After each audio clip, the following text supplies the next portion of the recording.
Hey everybody, exciting day. You've been asking for the recipe for fried rice. So today I'm going to give it to you.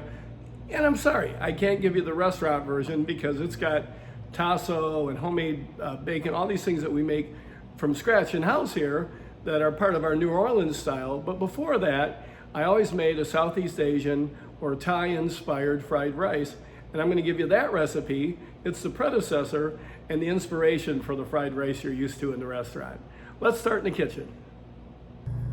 So when you're making this fried rice, you can put anything in it you like. The only two things that aren't optional are the rice and the sauce.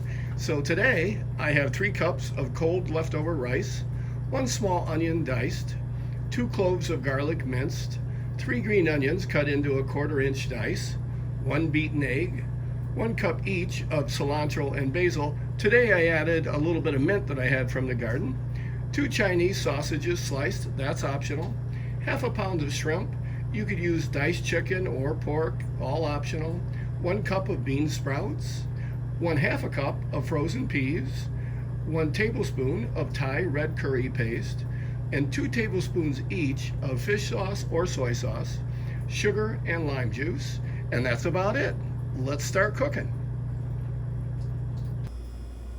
Like most stir-fried dishes, when you get to the part of cooking, you've already done 90% of the work. It's all the prep. So for this, we're going to start with a very hot wok. I'm going to add a little bit of peanut oil. You could add vegetable oil or some other if you wanted. I'm going to go right in with our shrimp and Chinese sausage. Wouldn't hurt a bit to add a little salt. The Chinese sausage here, lap chang, is totally optional. I love it. I put it in everything. You can get it at any Oriental market or on Amazon. We want to stir fry this till the shrimp are just done.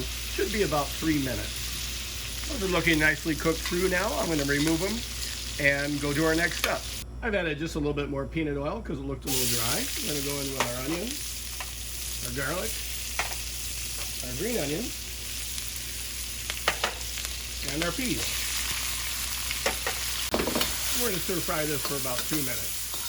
This has been a couple minutes, so I'm going to make a well in the middle here, and I'm going to go ahead and add our egg.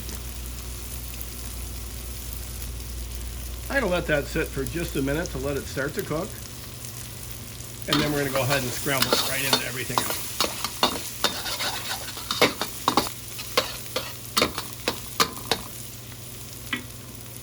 I'm going to go ahead and add our red curry paste. Stir fry that in. And we'll go ahead and add our rice.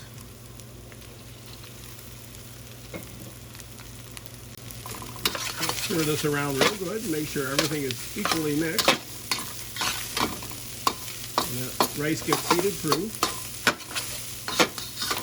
This is all done on a very, very hot flame. As hot as you can get it. Now that I've got that rice all heated through, I'm going to add the shrimp and the sausage back in and stir fry that all around. I'm going to make a well in the middle. And re-stir my sauce just to make sure the sugar hasn't settled to the bottom. And I'm going to add about half of it to the wok. We don't want this too wet, so we're going to start there and see where we get. Keep this through real good. We're going to go in with our herbs and our bean sprouts. Stir fry that all together.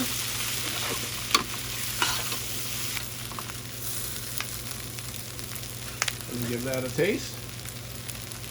I do think it's going to take a little more sauce. I ended up using all that sauce.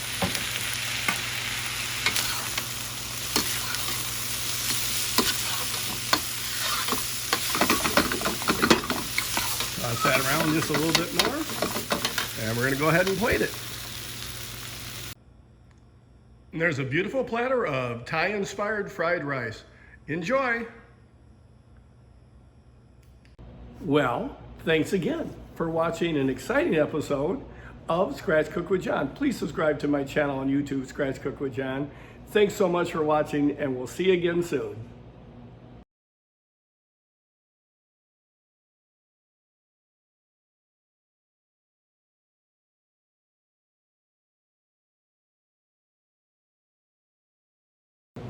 Hey, imaginary Sarah, you're back. Awesome. I really appreciate you coming in my imagination when my real Sarah and all of my other awesome employees are laid off due to this COVID freaking thing.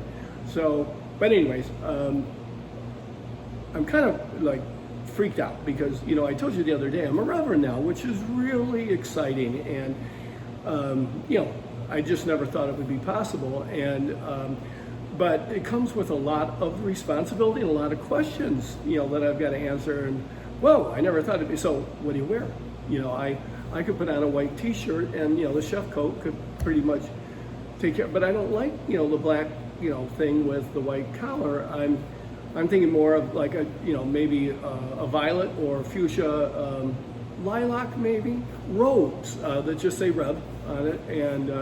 And I like those big hats, but the, you know, the people that sell them are pretty picky about who they'll sell them to, I found out. But, and then, you know, there's like doctrine, you know, the ministry, what do you believe in? What do you promote? And you know, and you know, you got to share these thoughts. And then, you know, like all these people are asking me to do their wedding, and, you know, sure, maybe I'll do your wedding, but, you know, we got to do the counseling thing, you know, several weeks. And I don't know that I'm the best person to counsel, you know, them, but I've got to, and it's part of the job now, and I'm going to do it, and I'm, you know, be excited. And then what do you ask them? You know, first of all, do you love each other? And you're not just doing it for the gifts, right? Because that happens.